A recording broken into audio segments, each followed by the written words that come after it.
Breaking news చూస్తున్నాం. 6 రోజుల వ్యవధిలో భార్యాభర్తలు ఇద్దరు మృతి చెందారు. పెద్దపల్లి జిల్లా గోదావరిఖనిలో ఈ ఘటన చోటు చేసుకుంది. అత్తింటి వేధింపులు భరించలేక ఒక వివాహిత బలవన్ మరణానికి పాల్పడింది.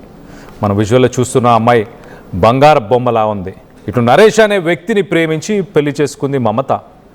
కట్నం కోసం ఇటు మమతకు నరకం చూపించారు భర్త, అలాగే అత్త మామలు. ప్రేమించి పెళ్లి చేసుకున్నారు. పెళ్ళి అయిపోయి అంతా అయిపోయిన తర్వాత మమత ఇంటికి వచ్చినాక అత్త మామలు కొడుకుకి నూరిపోశారు. కట్నం కావాలి, మమతతో కట్నం తెప్పించాలి అని చెప్పేసి ఆమెకు నరకం చూపించారు. మమతను తమ ఇంటికి తీసుకెళ్ళిపోయారు. పుట్టింటి వారు కొంత తెలుసుకున్నారు. మమత ఇబ్బంది పడుతుందని తెలుసుకొని ఇంటికి తీసుకెళ్లారు. కొన్ని రోజుల పాటు ఇంట్లో ఉండి మాట్లాడుకొని కూతుర్ని పంపిద్దాం అనుకున్నారు. మమత ఇంట్లో లేని సమయంలో మెట్ల పైనుంచి ఇటు భర్త నరేష్ జారి పడిపోయాడు.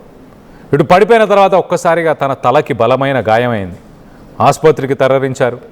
మమత ఇంట్లో లేకపోవడంతో కొంతమంది బంధువులు, మధ్యవర్తులు మమతకు సమాచారం ఇచ్చారు. ఇటు భర్త చికిత్స పొందుతున్న సమయంలో మొత్తానికైతే డాక్టర్లు చేతులు ఎత్తేశారు. ఆపరేషన్ చేయాల్సిందే అంటూ చెప్పుకొచ్చే ప్రయత్నం చేశారు. ఆపరేషన్ చేసిన తర్వాత కూడా ఇటు జీవోత్సవంలా ఉండాల్సిందే తను జీవితాంతం, అంతే తప్పించి తనని మేము బాగు చేయలేం, తను బాగు అవ్వలేడు, ఇంకా జీవితాంతం ఇలా జీవోత్సవంలా ఉండాల్సిందే, అతనికి సేవలు చేయాల్సిందే అంటూ డాక్టర్లు చేతులు ఎత్తేశారు. ఆసుపత్రిలోనూ ఇటు మమతను అత్త మామ నిందించడం ఆపలేదు. నీ వల్లే ఇదంతా జరిగింది, నువ్వు గనక కట్నం తెచ్చుంటే ఈ ఇబ్బందులే ఉండేవి కావు, నా కొడుకుకి ఇలా జరిగేదే కాదు అంటూ అత్త మామలు ఆ హాస్పిటల్లో కూడా మమతను వేధించారు. ఈ వేధింపులు తట్టుకోలేక మమత తీవ్ర మనస్తాపానికి చెంది తను కొంత బాధకి ఈ వేధింపులు తట్టుకోలేక తన సోదరుడికి కూడా ఫోన్ చేసి మాట్లాడి, నా జీవితం ఇలా అయిపోయింది, నా భర్త జీవితం ఇలా అయిపోయింది, నేను ప్రేమించి పెళ్లి చేసుకున్నాను, ఒక మంచి జీవితాన్ని అనుభవించాలి, ఒక మంచి జీవితాన్ని పొందాలి అంటూ ఆమె ఎన్నో ఆశలు పెట్టుకుంది. మనం మమతకు సంబంధించిన ఫోటోను చూస్తున్నాము. వాళ్ళిద్దరు పెళ్లి చేసుకున్న ప్రేమ పెళ్లికి సంబంధించిన ఆ ఫొటోస్ని కూడా మనం చూస్తున్నాం. ఎంతో హ్యాపీగా ఉన్నారు, ఎంతో కాన్ఫిడెంట్గా కనిపిస్తున్నారు అని చాలా క్లియర్గా కనిపిస్తుంది విజువల్స్లో. హ్యాపీగా, ఆ హ్యాపీనెస్ అదంతా. మరి ఒక్కసారిగా ఇటు అత్త మామ ఇద్దరు వేధించడంతో హాస్పిటల్లో మానసికంగా కొంత ఇబ్బంది పడింది. ఇటు మమత చనిపోవడానికి ముందు తన సోదరుడికి ఫోన్ చేసి ఈ వేధింపులు తట్టుకోలేకపోతున్నా అంటూ ఫోన్ చేసి మాట్లాడింది. అలాగే దాని తర్వాత ఇటు భర్త నరేష్ చికిత్స పొందుతున్న సమయంలోనే ఇటు తను మృతి చెందింది. దాని తర్వాత జస్ట్ 6 రోజులు అవ్వకముందే ఇటు భర్త నరేష్ కూడా చికిత్స పొందుతూనే తను కూడా మరణించినట్టు తెలుస్తుంది. దీనికి సంబంధించి మరింత అప్డేట్ తీసుకునే ప్రయత్నం చేద్దాం. ఇటు మా ప్రతినిధి చంద్రశేఖర్ ఉన్నారు. చంద్రశేఖర్తో మాట్లాడి తెలుసుకునే ప్రయత్నం చేద్దాం. చంద్రశేఖర్, చెప్పండి, ఒక ప్రేమ జంట అనుకోవచ్చా? ఒక 6 రోజుల్లోనే ఇద్దరు మరి చనిపోవడానికి అసలు మూల కారణం కట్నమేనా? అసలు కట్నం అన్న మాట లేకపోయి ఉంటే వీళ్ళిద్దరు హ్యాపీగా ఉండేవాళ్ళ? ఎస్ కళ్యాణ్, వీరిద్దరూ దగ్గరి బంధువులు. మంచిర్యాల జిల్లా నెన్నెల మండలానికి సంబంధించి గొల్లపల్లి గ్రామానికి చెందినటువంటి మమత, అదే మంచిర్యాల జిల్లా చంద్రంపేట గ్రామానికి చెందినటువంటి దండూరు మండలం చంద్రంపేట గ్రామానికి చెందినటువంటి నరేష్లు దగ్గరి బంధువులు. ఒకరినొకరు ఇష్టపడ్డారు, ప్రేమ వివాహం చేసుకున్నారు. వివాహమైనటువంటి కొద్ది రోజుల్లోనే ఆయనకి గోదావరిఖనిలో సింగరేణి ఉద్యోగం వచ్చింది ట్రామర్గా. దీంతో ఒక్కసారిగా మకాం అనేది గోదావరిఖని గంగానగర్ ప్రాంతానికి మార్చారు. ఆయన ఉద్యోగం చేస్తున్నారు. ఈ క్రమంలో వివాహమైన మొదటి మాసం నుంచే ఈ వేధింపులు అధికమైనట్టుగా మనకు సమాచారం అందుతుంది. దీనిలో పలుమార్లు కుటుంబ సభ్యుల మధ్య వారికి చెప్పుకొని కన్నీరు మున్నీరుగా విలపించింది మమత. ఈ క్రమంలో సర్దుకుంటుంది కదా అని చెప్పి భావించినటువంటి పెద్దల సమక్షంలో పలుమార్లు మాట్లాడుకున్నారు. ఈ క్రమంలోనే మొన్న శివరాత్రి రోజు 16వ తేదీ, ఈ నెల 16వ తేదీ ఇద్దరు కలిసి కాళేశ్వరంకి వెళ్ళారు. కాళేశ్వరంలో పూజలు చేసుకొని మళ్ళీ తిరిగి వచ్చారు. తిరిగి వచ్చిన తర్వాత అత్తమామల వేధింపులు అధికమయ్యాయి. అదనపు కట్నం కావాల్సిందే, మా కొడుకు సింగరేణి ఉద్యోగిగా ఉన్నాడని చెప్పి వేధించినటువంటి క్రమంలో మమత సోదరునికి ఫోన్ చేసింది. ఫోన్ చేసి ఇలా వేధింపులు ఉన్నాయి, నాకు తట్టుకోలేకపోతున్నా అంటే సోదరుని పుట్టింటికి తీసుకెళ్ళినటువంటి పరిస్థితి. 1 లక్ష రూపాయలు సైతం అక్కడ ఇచ్చినట్టుగా సమాచారం అందుతుంది. ఏదన్నా ఉంటే తర్వాత చూసుకుందాం, మాట్లాడదాము, అన్నీ సర్దుకుంటాయని నచ్చజెప్పి ఇంటికి తీసుకెళ్లారు. ఈ క్రమంలో నిద్రమత్తులో భర్త నరేష్ మెట్ల మించి పడిపోయాడు అంటూ ఆ ఇంటి ఓనర్ మమతకు ఫోన్ చేసి సమాచారం అందించగా హుటాహుటిన వచ్చేసింది గోదావరికానికి. వెంటనే అక్కడి నుంచి సింగరేణి ఆసుపత్రిలో ప్రాథమికంగా చికిత్స అందించిన తర్వాత ఇక్కడ కుదరదు, పై స్థాయి ఏదైనా ఆసుపత్రికి తరలించండి అని వైద్యులు సూచించారు కళ్యాణ్. దీనిలో వెంటనే అక్కడ నుంచి కరీంనగర్ తీసుకొచ్చారు. కరీంనగర్లో ఉన్నటువంటి ప్రైవేట్ ఆసుపత్రిలో తీసుకొచ్చిన వెంటనే కరీంనగర్ వైద్యులు పరీక్షలు చేసిన తర్వాత ఇతనికి సర్జరీ చేయాల్సిందే, ఖచ్చితంగా సర్జరీ చేసినప్పటికీ అచేతన స్థితిలో ఉంటారు, ప్రయోజనం ఏమి లేదు, బలమైన గాయాలు తలకు తగిలాయి అంటూ సమాచారం అందించారు. దీంతో తీవ్ర మనస్తాపానికి గురైంది. అప్పటికే అత్త వాళ్ళకి సమాచారం అందించారు. ఈ క్రమంలో మరింత వేధింపులు అధికమయ్యాయి. అత్త మామ అలాగే ఇతర బంధువుల వేధింపులు అధికమైతే ఆ సోదరునికి మెసేజ్ చేసింది. మనస్తాపంతో కరీంనగర్ హనుమాన్ నగర్ లో రైల్వే ట్రాక్ దగ్గరికి వెళ్ళి బలవన్మరణానికి పాల్పడినటువంటి ఘటన విషాదాన్ని నింపింది. ఒకవైపు అలా వెళ్ళడము, దాంతో ఆ సోదరుడు కాల్ ఎంత చేసినా తమ మమతకి కలవట్లేదు అని చెప్పి డయల్ 100కి ఫోన్ చేసి ట్రేస్ అవుట్ చేయడం జరిగింది. దీంతో ఒక్కసారిగా షాక్ కు గురయ్యారు. అలాగే చికిత్స పొందుతూ నరేష్ భర్త నరేష్ సైతం నిన్న ఉదయం ఆసుపత్రిలోనే కన్నుమూసినటువంటి పరిస్థితి. అంటే 6 రోజుల వ్యవధిలోనే ప్రేమ వివాహం చేసుకొని ఎంతో ఆప్యాయంగా నిండు నూరేళ్లు జీవిద్దామని భావించినటువంటి భార్యాభర్తల మధ్య మీరు అన్నట్టుగా కట్నం అనేటువంటి పిశాచి గొడవలకి కారణమైంది. దీంతో ఒక్కసారిగా ప్రమాదవశాత్తు ఆయన పడిపోవడము దీనికి కారణంగా భావిస్తున్నారు. గోదావరిఖనిలో ఆ నరేష్ తండ్రి ఇచ్చినటువంటి ఫిర్యాదు మేరకు గోదావరిఖని పోలీసులు విచారణ జరుపుతున్నారు ఒకవైపు. మరొక వైపు మమత పుట్టింటి సభ్యులు ఇచ్చినటువంటి ఫిర్యాదు మేరకు కరీంనగర్ రూరల్ పోలీస్ స్టేషన్ లో సైతం కేసు నమోదైంది. కేసు నమోదు చేసినటువంటి సిఐ నిరంజన్ దీని మీద విచారణ జరుపుతున్నటువంటి పరిస్థితి. మొత్తం మీద ఒక ఇద్దరు దంపతులు కొద్ది రోజుల వ్యవధిలోనే ఇలా మృతి చెందినటువంటి ఘటన అయితే విషాదాన్ని నింపిందని చెప్పుకోవచ్చు Kalyan. Right Chandrashekar, thanks for the latest update. మొత్తం మీద కట్నం అన్న కారణమే మొత్తానికైతే ఇటు నరేష్ మమత ఇద్దరు ప్రేమించుకున్నారు, ఇద్దరు దూరపు బంధువులే, రిలేటివ్సే, కలిసి ముందుకెళ్దాం అనుకున్నారు, ప్రేమించుకొని పెళ్లి కూడా చేసుకున్నారు. దాని తర్వాత అదృష్టం కలిసి వచ్చింది. మమత జీవితంలోకి వచ్చిన తర్వాత అదృష్టం కలిసి వచ్చింది నరేష్కి అని చెప్పుకోవచ్చు. ఒక రకంగా సింగరేణి జాబ్, ఒక గవర్నమెంట్ జాబ్ వచ్చింది. ఆ జాబ్ వచ్చిన తర్వాత అత్త మామ వేధింపులు స్టార్ట్ చేసేశారు. ఇటు నా కొడుకుకి సింగరేణి ఉద్యోగం ఉంది, నువ్వు కాకపోయి ఉంటే మిగతా వాళ్ళు ఎవరైనా వచ్చేవాళ్ళు ఎక్కువ డబ్బిచ్చి కట్నం ఇచ్చి పెళ్లి చేసుకునే వాళ్ళు, మాకు కట్నం తీసుకురా అంటూ ఇటు మమతని వేధించడం స్టార్ట్ చేశారు. నరేష్ అడ్డుపడి ఉండాల్సింది, నరేష్ దూరంగా వెళ్ళి ఉండాల్సింది. కైనా కూడా మొత్తానికైతే మమత తన పుట్టింటికి వెళ్ళిపోయింది. పుట్టింట్లో కొంతకాలం ఉండి మాట్లాడుకొని మేబీ కొంత డబ్బును కూడా ఇద్దాం అనుకుందేమో వాళ్ళ పేరెంట్స్ని కన్విన్స్ చేసి.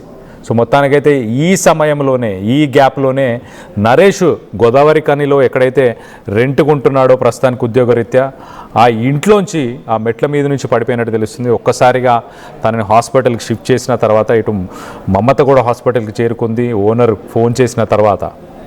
సో దాని తర్వాత ఇటు డాక్టర్స్ మాత్రం నరేష్ని మేము బాగు చేయలేము అంటూ చేతులెత్తేశారు. ఆ గోదావరిఖని నుంచి కరీంనగర్కి తనని షిఫ్ట్ చేయడం జరిగింది. అక్కడ డాక్టర్స్ కూడా అదే పరిస్థితి, సర్జరీ చేయాలి అర్జెంటుగా అంటూ సర్జరీ చేశారు. కానీ జీవోత్సవంలా అలా ఉండిపోతాడు నరేష్, అంతే, తనని మేమేం చేయలేము అంటూ చెప్పుకొచ్చే ప్రయత్నం చేశారు. తలకు తీవ్రమైన గాయం అవ్వడంతో మొత్తానికైతే తన కాళ్ళు చేతులు ఆడించలేని పరిస్థితి. ఈ సమయంలో కూడా ఇటు అత్త మామ ఇదంతా జరగడానికి నువ్వే కారణం అంటూ ఇటు మమతను వేధించారు. మమత ఇదంతా తట్టుకోలేక తన సోదరుడికి ఫోన్ చేసి ఇదంతా వేధింపులను నేను తట్టుకోలేకపోతున్నాను, నా వల్ల కాదు అంటూ ఒక డెసిషన్ తీసుకుంది. మొత్తానికైతే కరీంనగర్ పరిసర ప్రాంతాల్లోనే ఒక రైల్వే ట్రాక్ దగ్గర ఒక ఘాతుకానికి పాల్పడింది. ఈ ఘాతుకానికి సో మొత్తానికైతే 6 రోజుల్లోనే ప్రేమ జంట ఇద్దరిని కట్నం అనే ఆ పాము కాటేసింది. ఆ కట్నం వల్లనే, కట్నం అన్న టాపిక్ రావడం వల్ల వీళ్ళిద్దరి మధ్య దూరం పెరిగింది. కట్నం అనే టాపిక్ వల్ల అత్త మామ వేధించారు. మొత్తం మీద కోడలు వచ్చిన తర్వాతనే అదృష్టం వచ్చింది. కోడలు వచ్చిన తర్వాతనే కొడుకుకి సింగరేణి ఉద్యోగం వచ్చింది అన్న ఆలోచన ఆ అత్త మామకు లేకుండా పోయింది. ఆ ఉద్యోగం వచ్చిందన్న ఇంకా అహంకారం పెరిగి ఇంకా కట్నం కావాలి, కట్నం తీసుకురా అంటూ ప్రేమ పెళ్ళి చేసుకున్న మమత నరేష్. ఇటు మమతని ప్రేమ పెళ్లి చేసుకున్న తర్వాత కూడా కట్నం కోసం వేధించడం స్టార్ట్ చేశారు. సో మొత్తానికైతే తన పుట్టింటికి వెళ్ళిపోయింది. ఇద్దరు కొంత దగ్గర బంధువులే అని తెలుస్తుంది. ఆ దగ్గర బంధువులైనా కూడా పుట్టింటికి వెళ్ళిపోయి కొంతకాలం దూరంగా ఉంటే మరి నరేష్ మనసు మారుతుందనుకుందా, కొంత కట్నం తీసుకెళ్లే ఆలోచనలో ఉందా తెలియదు. కానీ మొత్తానికైతే ఈ సమయంలోనే నరేష్ తను ఉంటున్న ఇంట్లోంచి ఆ మెట్ల మీద నుంచి పడిపోయి ఒక్కసారిగా కుప్పకూలిపోయి తన తలకి తీవ్రమైన గాయం అవడంతో ఇలాంటి ఒక విషాద సంఘటన చోటు చేసుకుందని చెప్పుకోవచ్చు. విజువల్స్లో మనం ఫొటోస్లో చూడొచ్చు. మమత, నరేష్ ఇద్దరు పెళ్లి కంటే ముందు ఫొటోస్లో మనం చూస్తున్నాము. పెళ్లి చేసుకున్న రోజు ఆ ఫొటోస్కి సంబంధించిన ఫొటోస్ని కూడా చూస్తున్నాము. హ్యాపీగా ఉన్నారు ఇద్దరు. లైఫ్లో సంతోషంగా ఉందామని ఎన్నో ఆలోచనలు, ఎన్నో ఆశలతో మొత్తానికైతే ఇద్దరు లైఫ్లో ఒక డెసిషన్ తీసుకున్నారు. ఒక ప్రేమ పెళ్లి చేసుకున్నారు. ప్రేమ పెళ్లి చేసుకున్న తర్వాత చూడండి ఎంత ట్విస్ట్స్ అండ్ టర్న్స్. ఇద్దరు ప్రేమ పెళ్లి చేసుకున్న తర్వాత ఇటు నరేష్కి గవర్నమెంట్ జాబ్, అందులోనూ సింగరేణి ఉద్యోగం అని అంటే ఒక సెంట్రల్ గవర్నమెంట్ జాబ్తో సమానం. అలాంటి ఒక ఉద్యోగం వరించింది. ఇదంతా కోడలు వల్ల జరిగిన అదృష్టంగా భావించకుండా అత్తమామ నా కొడుకుకి సెంట్రల్ గవర్నమెంట్ జాబ్ వచ్చింది కాబట్టి ఇప్పుడు నువ్వు కట్నం తీసుకొస్తేనే ఉండు అంటూ వేధించడం సాగించారు. ఆ వేధింపులు తట్టుకోలేక పుట్టింటికి వెళ్ళిపోయిన తర్వాత ఇటు తనని మళ్ళీ తీసుకొచ్చే ప్రయత్నం నరేష్ చేస్తున్నాడు. ఎట్ ద సేమ్ టైం ఇటు మమత కూడా తల్లిదండ్రులతో మాట్లాడి ఒప్పించి వాళ్ళకి ఎంతో కొంత కట్నం కూడా ఇద్దామన్న ఆలోచన ఉన్న సమయంలో ఇటు మొత్తానికైతే ఇలాంటి ఒక దుర్ఘటన చోటు చేసుకుంది. దీనికి సంబంధించి ఒక్కసారి మనం విజువల్స్లో చూడొచ్చు. మమత అలాగే ఇటు నరేష్కి సంబంధించిన ఆ పెళ్లి ఫొటోస్ని మనం చూస్తున్నాం. సో వరకట్నం అనేదే ప్రధాన కారణంగా అందరూ చెప్పుకొస్తున్నారు. మొత్తానికైతే దీనికి సంబంధించి ఇటు నరేష్ ఫ్యామిలీ సైడ్ నుంచి కేసు ఫైల్ చేశారు. అలాగే ఇటు మమత ఫ్యామిలీ మెంబర్స్ కూడా కేసును ఫైల్ చేశారు. ఈ దుర్ఘటన వినిన తర్వాత మీకేమనిపిస్తుంది? ఈ ఇష్యూలో తప్పెవరిదని మీరు భావిస్తున్నారు? ఇటు అత్త మామ వేధించిన దానికి అడ్డుపడని భర్త నరేష్దా, లేకపోతే వరకట్నం వేధింపులు కొనసాగించిన అత్త మామదా? ఎవరిదని మీరు అనుకుంటున్నారు? మీ అభిప్రాయాలని కింద కామెంట్ రూపంలో తెలియపరచండి. పెద్దపల్లి జిల్లా గోదావరిఖనిలో వివాహ బంధంతో ఒక్కటైనటువంటి ఆ జంట గత 14 మాసాల నుంచి కలిసి ఉంటున్నారు. వివాహమైనటువంటి నెల రోజుల నుంచే ఇద్దరి మధ్యలో గొడవలు మొదలయ్యాయి. ఇటు బంధువులు ప్రేమ వివాహం చేసుకున్నారు. అయినా కట్నపు వేధింపులు ఆ ఇల్లాల్ని వెంటాడాయి. దీంతో విసిగి వేసారి పుట్టింటికి వెళ్దామని వెళ్ళినటువంటి ఆ ఇల్లాలికి ఇంటి ఓనర్ కాల్ చేశాడు, నీ భర్త మెట్ల మించి పడిపోయాడు, అపస్మారక స్థితిలో ఉన్నాడు. ఊటావుట్న వచ్చినటువంటి ఆ ఇల్లాలు తన భర్తను కరీంనగర్లో ఉన్నటువంటి ఓ ప్రైవేట్ ఆసుపత్రికి తీసుకొచ్చి చికిత్స అందిస్తున్నటువంటి క్రమంలో భర్త తరపునటువంటి తల్లి, తండ్రి, ఇతరులు ఈమెను వేధించారు. దీంతో ఒక్కసారిగా ఆమె మనస్తాపానికి గురై బలవన్ మరణానికి పాల్పడినటువంటి ఘటన కలకలం రేపుతుంది. చికిత్స పొందుతూ భర్త సైతం మృతి చెందినటువంటి ఘటన విషాదం నింపింది. అయితే ఆ భార్య తరపు ఇచ్చినటువంటి ఫిర్యాదు మేరకు కరీంనగర్ రూరల్ పోలీస్ స్టేషన్లో కేసు నమోదైంది. మనం ఒక్కసారి పరిశీలిద్దాం. ప్రస్తుతం మనం కరీంనగర్లో ఉన్నాము. కరీంనగర్ ప్రభుత్వ ఆసుపత్రిలో పోస్ట్మార్టం ఫార్మాలిటీస్ అన్నీ అయినటువంటి పరిస్థితి. మొత్తం మీద ఎందుకు జరిగింది, ఏం జరిగింది అనేది ఒక్కసారి కనుక్కునేటువంటి ప్రయత్నం చేస్తే వీరిద్దరు కూడా మంచిర్యాల జిల్లా సంబంధించినటువంటి వాళ్ళు. మంచిర్యాల జిల్లా తాండూరు చంద్రంపల్లికి చెందినటువంటి నరేష్ అనేటువంటి వ్యక్తి, అలాగే మంచిర్యాల జిల్లా నెన్నెల మండలం గొల్లపల్లి గ్రామానికి చెందినటువంటి మమత ఇద్దరు దగ్గరి బంధువులే. అయితే వివాహ బంధంతో ఒకటయ్యారు, పెద్దల్ని ఒప్పించారు. దీనిలో గత కొంతకాలం నుంచి ఆయన గోదావరిఖని అడ్డగుంటపల్లిలో నివాసం ఉంటూ సింగరేణిలో ఉద్యోగం చేస్తున్నారు. గంగానగర్ ప్రాంతంలో వాళ్ళు అద్దె ఇంట్లో ఉంటున్నారు. అయితే పెళ్ళైనప్పటి నుంచి భర్త నరేష్, అత్త చిన్నక్క, మామ భూమయ్య, ఆడపడుచు లింగంపల్లి కవితలు కట్నం కొరకు వేధింపులు గురి చేస్తున్నారని చెప్పి ఆరోపణలు వచ్చాయి.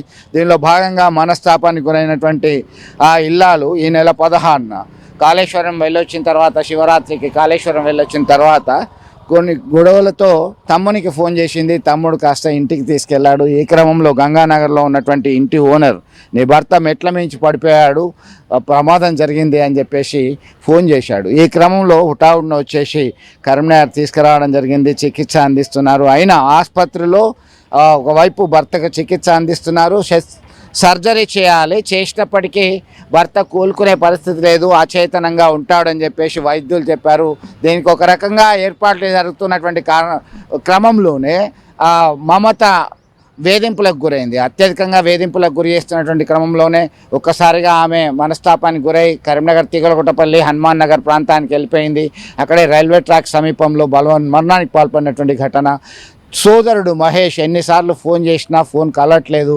అనుమానం వచ్చినటువంటి మహేష్ పోలీసులకి సమాచారం అందించాడు. ఈ క్రమంలో విచారణ జరిపినటువంటి పోలీసులు ఆమె మరణానికి పాల్పడినటువంటి ఘటన ఒకవైపు కేసు నమోదు చేసుకున్నారు. అదే సమయంలో భర్త నరేష్ సైతం చికిత్స తీసుకుంటూ మృతి చెందినటువంటి ఘటన విషాదాన్ని నింపింది.